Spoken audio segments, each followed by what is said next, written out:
Hello and welcome back to my YouTube channel. आज के इस वीडियो में हम डिस्कस करेंगे यूजीसी नेट जेआरएफ पेपर 1 के प्रीवियस ईयर क्वेश्चंस। इस वीडियो में हम डिस्कस करेंगे रिसर्च एप्टीट्यूड के प्रीवियस ईयर क्वेश्चंस। इस वीडियो में आपको क्वेश्चंस हिंदी इंग्लिश दोनों लैंग्वेजेस में देखने को मिलेंगे। पहले क्वेश्चन इंग्लिश में आएगा एंड देन हिंदी में। तो स्टार्ट करते हैं आज के इस वीडियो को फर्स्ट क्वेश्चन के साथ। क्वेश्चन नंबर 1 में आपको क्या दिया गया है? दो स्टेटमेंट्स दी गई हैं। पहली क्या है? असर्शन ए एंड सेकंड क्या है? Reason are. असर्शन में क्या कहा गया आपको? A researcher has to observe codal formalities at all stages without scope and leeway for offending moral and ethical norms. इसमें कहा गया है कि एक रिसर्चर को हर स्टेज पे रिसर्च के जितने भी मॉरल और एथिकल नॉर्म्स हैं उनको पूरा करना है। रीजन में क्या कहा गया है? In respect of data collection, data analysis and interpretation there is however a considerable scope of being ethically vulnerable. Reason में कहा गया है कि डेटा कलेक्शन, डेटा एनालिसिस और इंटरप्रिटेशन में थोड़ा सा स्कोप होता है कि आप एथिकली वर्नरेबल हो सकते हैं। इस क्वेश्चन का करेक्ट आंसर क्या है? Option number 1, both A and R correct and R is the correct explanation of A. Same Hindi में अभिकथन ए में क्या कहा गया है? एक शोधकर्ता को नैतिक और नैतिक मानदंडों का उल्लंघन करने के लिए गुंजाइश और छूट के बिना सभी चरणों में कोडल औपचारिकताओं का पालन करना पड़ता है।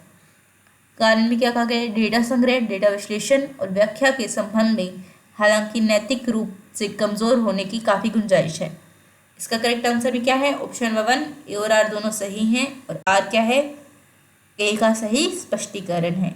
Next second question, which of the following are features of qualitative research paradigm. आपको कुछ फीचर्स दी गई हैं, आपको बताना है कि इनमें से कौन सी जो है वो क्वालिटेटिव रिसर्च की फीचर्स है। ऑप्शन दिए गए हैं।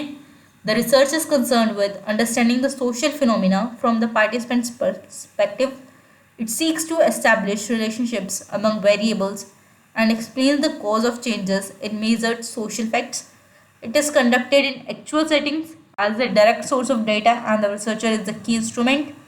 It is concerned with the process rather than simply with outcomes or products. It attempts to establish universal context-free generalization. इस क्वेश्चन का करेक्ट आंसर क्या है? Option number 3, A C D, यानी कि the researcher is concern with understanding the social phenomena from the participants perspective. It is conducted in actual settings as the direct source of data and the researcher is key instrument and it is concern with the process rather than simply with outcomes or products. Same question Hindi में, निम्नलिखित में से कौन सी गुणात्मक अनुसंधान प्रतिमान की विशेषताएं हैं? शोध प्रतिभागी के दृष्टिकोण से सामाजिक घटनाओं को समझने से संबंधित है। यह जर के बीच संबंध स्थापित करना चाहता है और माप सामाजिक तथ्यों में परिवर्तन के कारण की व्याख्या करता है। यह वास्तविक स्टिंग्स में डेटा के प्रत्यक्ष स्रोत के रूप में आयोजित किया जाता है और शोधकर्ता प्रमुख उपकरण है। यह केवल परिणामों या उत्पादों के बजाय प्रक्रिया से संबंधित है। यह सार्वभौमिक संदर्भ मुक्त सामान्यीकरण स्थापित करने का प्रयास करता है। इसका करेक्ट आंसर भी क्या है? Option number 3, A C and D. Next third question, which of the following methods of acquiring knowledge save time and effort on the part of researcher. इनमें से कौन सा मेथड क्या है नॉलेज एक्वायर करने का रिसर्चर का टाइम और एफर्ट को सेव करता है? ऑप्शन दिए गए हैं। Method of experience, inductive method, deductive method, method of consulting and authority. इसका करेक्ट आंसर क्या है? Option number 4, method of consulting and authority. Same Hindi में, ज्ञान प्राप्त करने के निम्नलिखित तरीकों में से कौन सा शोधकर्ता की ओर से समय और प्रयास बचाता है? अनुभव की विधि, प्रेरक विधि, निगमनात्मक विधि, किसी प्राधिकारी से परामर्श करने की विधि। इसका करेक्ट आंसर क्या है? ऑप्शन नंबर 4, किसी प्राधिकारी से परामर्श करने की विधि। Next fourth question, from the following identify those which are called non probability sampling procedures.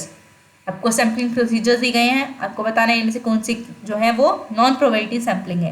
Option दिए गए हैं। Systematic sampling, quarter sampling, stratified sampling, purposive sampling and snowball sampling. इसका करेक्ट आंसर क्या है? Option number 3, B D and E, यानी कि quarter sampling, purposive sampling and snowball sampling. Same Hindi में, निम्नलिखित में से उन लोगों की पहचान करें जिन्हें गैर संबंधात्मक नमूनाकरण प्रक्रिया कहा जाता है। व्यवस्थित नमूनाकरण, कोटा नमूनाकरण, स्तरीकृत नमूनाकरण, उद्देश्यपूर्ण नमूनाकरण, स्नोबॉल सैम्पलिंग। इसका करेक्ट आंसर भी क्या? Option number 3, B D and E. Next fifth question, For optimizing learning outcomes, which of the following factors have been identified as most effective in terms of research evidences in the global context? Learning outcomes को optimise करने के लिए इनमें से कौन सा factor जो है सबसे ज़्यादा इफेक्टिव होगा रिसर्च एविडेंसेस में? ऑप्शन दिए गए हैं home related factors, school related factors, teacher related factors, supplementary technological devices related factors. इस क्वेश्चन का करेक्ट आंसर क्या है? Option number 3, teacher related factors. Same Hindi में, सीखने के परिणामों को अनुकूलित करने के लिए निम्नलिखित में से किन कारकों को वैश्विक संदर्भ में अनुसंधान साक्ष्य के संदर्भ में सबसे प्रभावी माना गया है? घर से संबंधित कारक, स्कूल से संबंधित कारक, शिक्षक से संबंधित कारक, पूर्व तकनीकी उपकरणों से संबंधित कारक। इसका करेक्ट आंसर भी क्या? ऑप्शन नंबर 3, शिक्षक से संबंधित कारक। Next 6th question, in establishing a research problem for a PhD level course in the initial stage which of the following stages are crucial? जब हम PhD लेवल कोर्स के लिए एक रिसर्च प्रॉब्लम को एस्टैब्लिश कर रहे हैं तो इनिशियल स्टेजेस में कौन सी स्टेजेस जो है सबसे ज़्यादा क्रूशियल होंगी? ऑप्शन दिए गए हैं hypothesis making, locating a problem area from a field through survey of related literature, defining the population of research and it's characteristics, selecting a pointed issue called a problem by a process of logical analysis, defining and delimiting the problem।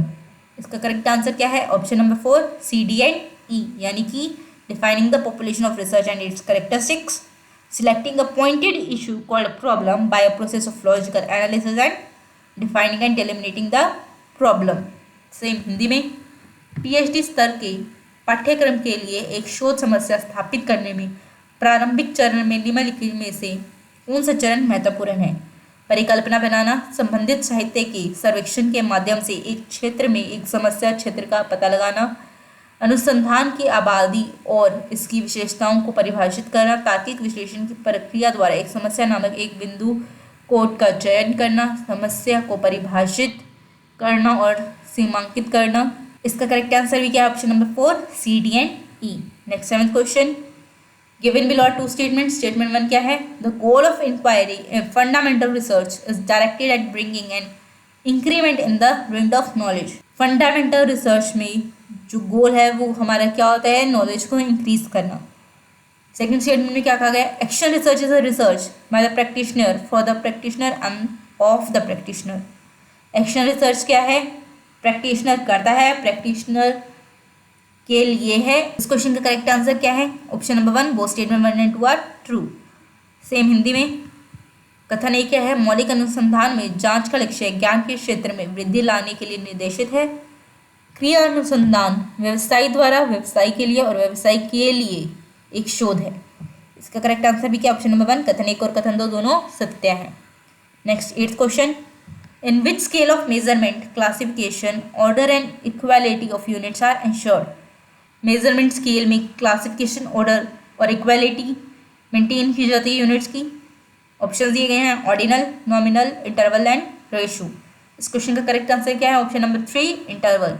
Same Hindi में, माप वर्गीकरण के पैमाने में इकाइयों की व्यवस्था और समानता सुनिश्चित की जाती है। ऑप्शन दिए गए हैं क्रम सूचक, नाममात्र, अंतराल, अनुपात। इसका करेक्ट आंसर क्या है? ऑप्शन नंबर 3, अंतराल।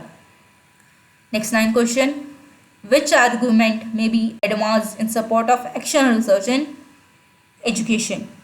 इनमें से कौन सा आर्ग्यूमेंट जो है एक्शन रिसर्च के सपोर्ट में है? ऑप्शन दिए गए हैं the researcher breaks fresh ground in the field of inquiry, the knowledge is applied to extend further generalisation, some new principles are formulated for explaining the events, the educational situation as well as the practitioner of education undergo change for the better.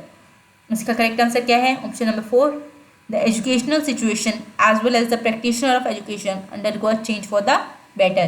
Same Hindi में, शिक्षा में कार्रवाई अनुसंधान के समर्थन में कौन सा तर्क दिया जा सकता है? शोधकर्ता जांच के क्षेत्र में नई जमीन तोड़ता है, ज्ञान को आगे सामान्यकरण का विस्तार करने के लिए लागू किया जाता है, घटनाओं की व्याख्या के लिए कुछ नए सिद्धांत तैयार किए जाते हैं, शिक्षक स्थिति के साथ साथ शिक्षा के व्यवस्थाई बेहतर के लिए एक बदलाव से गुजरते हैं। करेक्ट आंसर क्या है? ऑप्शन नंबर 4, शैक्षिक स्थिति के साथ साथ शिक्षा के व्यवसायी बेहतर के लिए एक बदलाव से गुजरते हैं।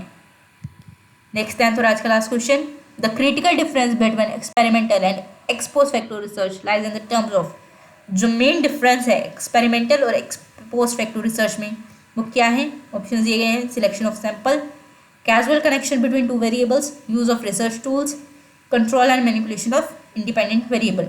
इस क्वेश्चन का करेक्ट आंसर क्या है? Option number 4, control and manipulation of independent variable. Same Hindi में, प्रयोगात्मक और पूर्व कार्योत्तर अनुसंधान के बीच महत्वपूर्ण अंतर निम्न के संदर्भ में निहित है। नमूने का चयन, दो चर के बीच कारण संबंध, अनुसंधान उपकरणों का उपयोग, स्वतंत्र चर का नियंत्रण और हेरफेर। इसका करेक्ट आंसर भी क्या है? ऑप्शन नंबर 4, स्वतंत्र चर का नियंत्रण और हेरफेर। Thanks for watching. वीडियो अच्छी लगी तो वीडियो को लाइक शेयर कमेंट करना ना भूलें, और अगर अभी तक आपने चैनल को सब्सक्राइब नहीं किया तो चैनल को सब्सक्राइब करें और बेल आइकन को हिट करें।